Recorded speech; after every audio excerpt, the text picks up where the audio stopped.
கல்யாண வீட்டு வத்த குழம்பு ரெடி. இந்த டிஷ்ல கடைசியாக ஒரு பொருள் சேர்த்துருக்கோம், அதனால் கடைசி வரைக்கும் பாருங்கள். எப்படி செய்யலான்னு பார்க்கலாம் வாங்க. ஹாய் ஃப்ரெண்ட்ஸ், இன்றைக்கி நம்ம வத்த குழம்பு எப்படி வைக்கிறதுன்னு பார்க்கலாம். மணத்து தக்காளி வத்தல் குழம்பு எப்படி வைக்கிறதுன்னு பார்க்கலாம் வாங்க. ஃபஸ்ட்டு நம்ம எப்போதும் யூஸ் பண்ணுற நல்லெண்ணெயை எடுத்துக்கலாம். நம்ம வத்த குழம்புக்கு நல்லெண்ணெய் ஊற்றினா தான் நல்லாயிருக்கும்.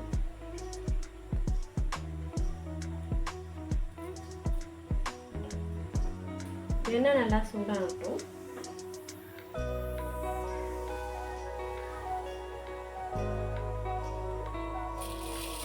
கடுகு போட்டுக்கலாம்.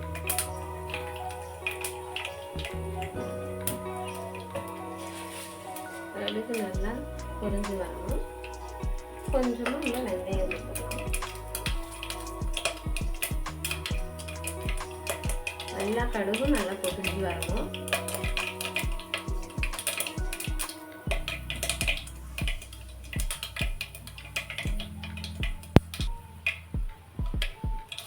வெந்தயம் போட்டுக்கலாம்.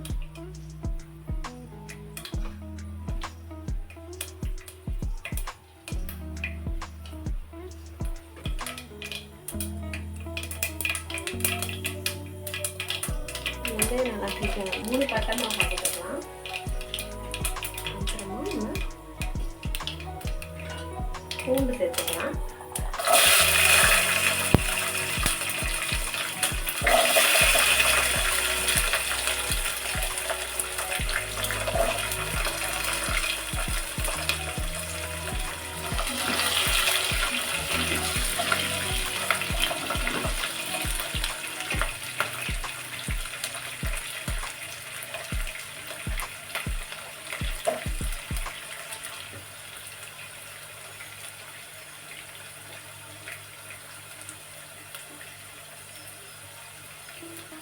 நல்லா இந்த பூண்டு வந்து நல்லா அந்த எண்ணெயிலே நல்லா வதங்கணும். சரி, நம்ம வந்து சின்ன வெங்காயமும் பூண்டும் நம்ம சேர்க்கும் போது நல்லா டேஸ்டாக இருக்கும்.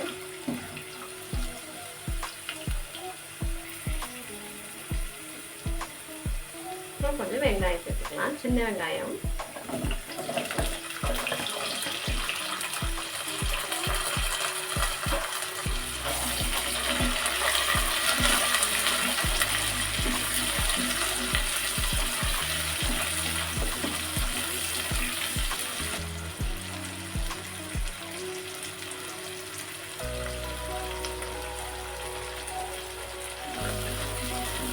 சின்ன வெங்காயம் பூண்டு எல்லாமே நல்லா நல்லெண்ணெயிலே வதங்கணும்.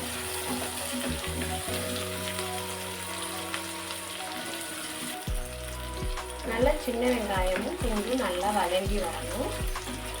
நம்ம வத்த குழம்புனாலே எப்போதும் நல்லெண்ணெய் தான் யூஸ் பண்ணணும். நல்லா வதங்கி வருது பாருங்க.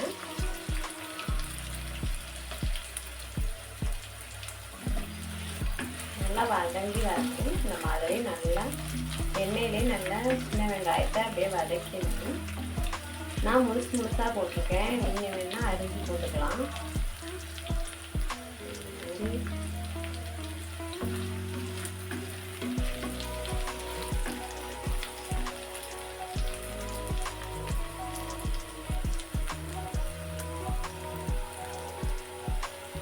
வெங்காயமும் பூண்டும் நல்லா வதங்கின பிறகு நம்ம செஞ்சிடலாம்.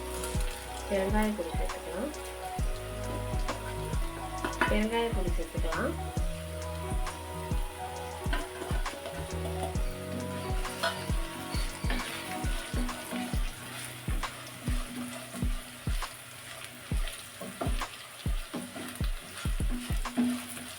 கருவேப்பிலை சேர்த்துக்கலாம்.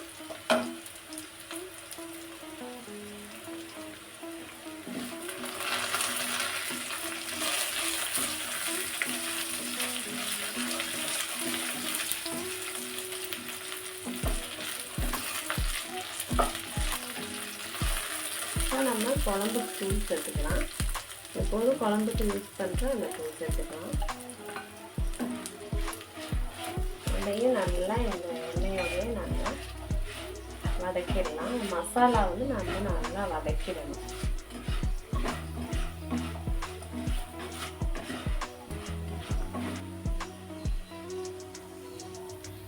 நல்லா இந்த மசாலாவை நல்லா வெங்காயம் பூண்டு எல்லாமே நல்லா வந்து வதங்கி வரணும். மசாலாவை நம்ம இந்த எண்ணெயிலே நல்லா வதக்கிடலாம். எவ்வளோதுக்கு எவ்வளோ நல்லெண்ணெய் சூப்பராக ஊற்றுறீங்களோ, நிறையா ஊற்றுறீங்களோ, நல்லெண்ணெய் வந்து நிறையா ஊற்றினா வந்து நல்லாயிருக்கும்.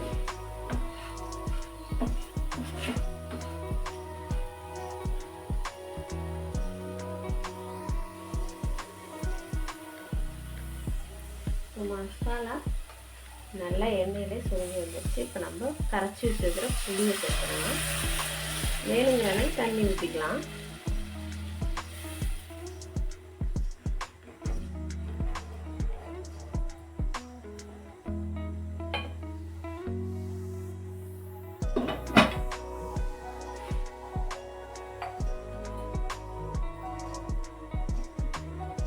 புளியோடு சேர்த்து நான் உப்பு போட்டிருக்கேன். அதனால் வேணுங்கிற அளவு உப்பு போட்டுக்கோங்க. தண்ணி கொஞ்சம் நம்ம சேர்த்துக்கலாம்.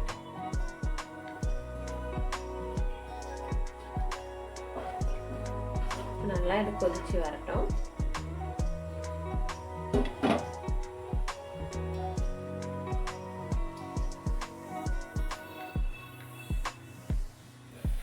நல்லா இந்த மாதிரி கொதிக்கும் போது நம்ம ஒரு பீஸ் வெல்லம் போட்டுக்கலாம். உப்பு வேணும்னா இன்னும் கொஞ்சம் கூட நம்ம போட்டுக்கலாம். உப்பு மூடி வச்சிடலாம். நல்லா கொதிக்கட்டும். இப்போ நல்லா கொதிச்சு வந்துடுச்சு. மசாலா எல்லாமே நம்ம அதிலே சேர்த்ததுனால நம்ம சூப்பராக வந்துடுச்சு. இப்போ நம்ம வத்தலை சேர்த்துடலாம்.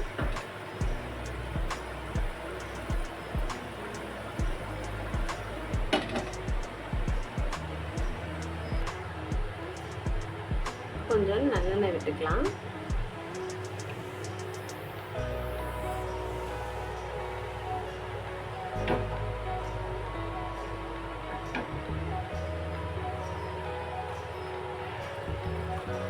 இப்போ நல்லெண்ணெய் நல்லா சூடான மணத்தக்காளி வத்தலை போட்டுக்கலாம்.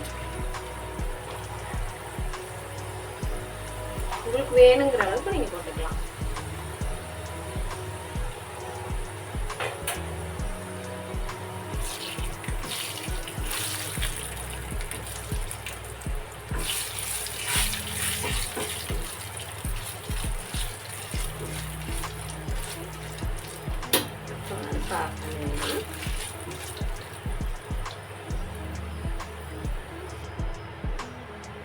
இப்போ எண்ணெயில இது நல்லா உறைஞ்சிருச்சு. நம்ம இதை எடுத்து குழம்புல ஊற்றிடலாம். நல்லா குழம்பு கொதிச்சு இருந்துச்சு.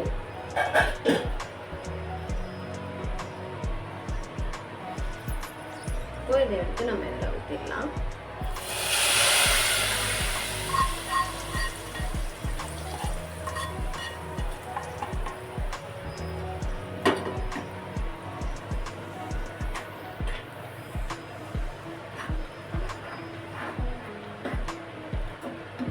நல்ல வாசனையா இருக்கு.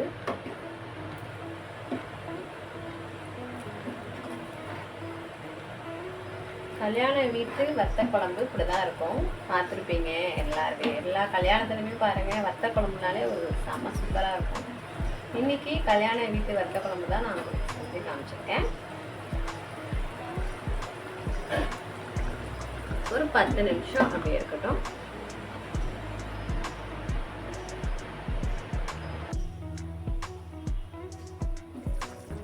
நல்லா சுண்டி வந்துடுச்சு குழம்பு. கொதிச்சு வந்த பிறகு நம்ம தேங்காய் மட்டும் நல்ல பேஸ்ட் மாதிரி நம்ம அரைச்சி வச்சிருக்கோம், அதை சேர்த்துக்கலாம். தேங்காய் ஊற்றின பிறகு நம்ம வந்து அடுப்பை வந்து ஆஃப் பண்ணிடணும்.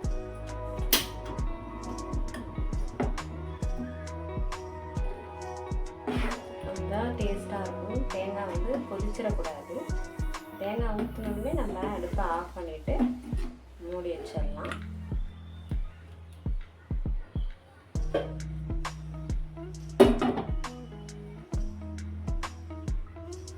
ஒரு 10 நிமிஷம் நம்ம தேங்காய் ஊற்றின பிறகு மூடி வச்சிட்டோம்.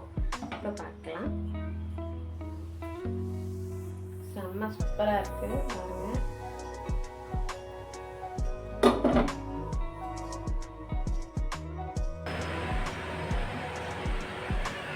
கல்யாண வீட்டு வத்த குழம்பு ரெடி.